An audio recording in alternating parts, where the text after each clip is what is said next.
तंत्र को ये पुख्ता इनपुट मिले हैं कि पुतिन यूक्रेन के खिलाफ अब तक के सबसे बड़े हवाई हमले को अंजाम देने का ताना बाना बुन चुके हैं।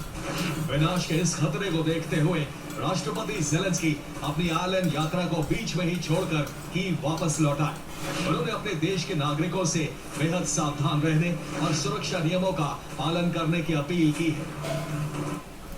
और रूस यूक्रेन की ईंधन सप्लाई पर हमला कर रहा है, तो यूक्रेन ने भी जवाब में रूस के भीतर मौजूद सैन्य और ऊर्जा ठिकानों को निशाना बनाना शुरू कर दिया है। सबसे पहला हमला क्रीमिया के साकी सैन्य एयरबेस पर हुआ, जहां यूक्रेन ने सुखोई 30 लड़ाकू विमानों के हैंगर को निशाना बनाने का दावा किया है। इसके बाद ड्रोन फ्रंटलाइन से 600 किलोमीटर दूर रूस के पेंजा क्षेत्र तक पहुंचे, जहां मिसाइलों के लिए अहम कलपुर्जे बनाने वाले सैन्य संयंत्र पर हमला किया गया और फिर रूस के भीतर करीब 1300 किलोमीटर दूर ऊपा की तेल रिफाइनरी पर भी स्ट्राइक की गई। यानी यूक्रेन अब रूस के रक्षा उद्योग और ऊर्जा ढांचे पर अंदर तक प्रहार करके उसकी युद्ध क्षमता को कमजोर करने की कोशिश कर रहा है। तो एक दिन पहले ईरान की तरफ से दुनिया को यह बताया गया कि ईरान परमाणु कार्यक्रम पर कोई समझौता नहीं करेगा। अब 24 घंटे बाद ईरान से एक और चौंकाने वाला बयान आया।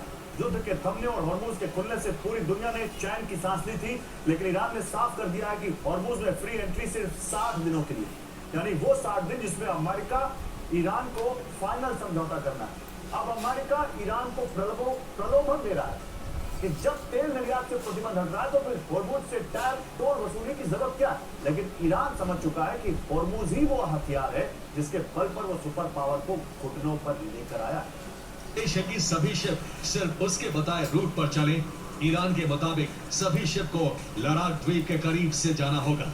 वैकल्पिक रूट लेने पर ईरान सुरक्षा गारंटी नहीं देगा और वो टारगेट भी बनेगा। ईरान के सूत्रों के हवाले से छपी रिपोर्ट के मुताबिक ईरान हॉर्मुज पर नियंत्रण को मान्यता दिलाकर रहेगा।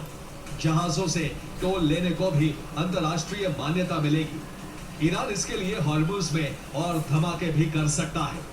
और हॉर्मुज में शिपिंग लेन को लेकर बड़ी मुश्किल आ रही है। यहाँ फारस की खाड़ी से निकलने वाले जहाजों को अमेरिका का रूट या ईरान का रूट, इसमें से किसी एक को चुनना होता है। इन दिनों हॉर्मुज में 2 विकल्प मौजूद हैं। रूट चुनने को लेकर संशय इसलिए क्योंकि अमेरिका कहता है कि जहाज मेरे रूट से चले।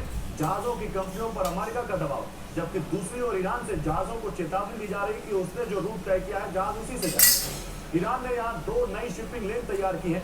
ये लेन भी इनबाउंड और आउटबाउंड की तरह है। इनके जरिए फारस की खाड़ी में एंट्री और एग्जिट होती है। इन्हें लारक द्वीप और बंदर अब्बास के पास बनाया गया है, लेकिन यहाँ से सिर्फ ईरान की मर्जी से निकला जा सकता है। हॉर्मुज पार करने के लिए अमेरिका ने भी रूट तय किया है। इस लेन को ओमान के समुद्री क्षेत्र के बिल्कुल पास बनाया गया है। ये लेन ओमान के मुसंदम प्रायद्वीप के करीब से होकर गुजरती है।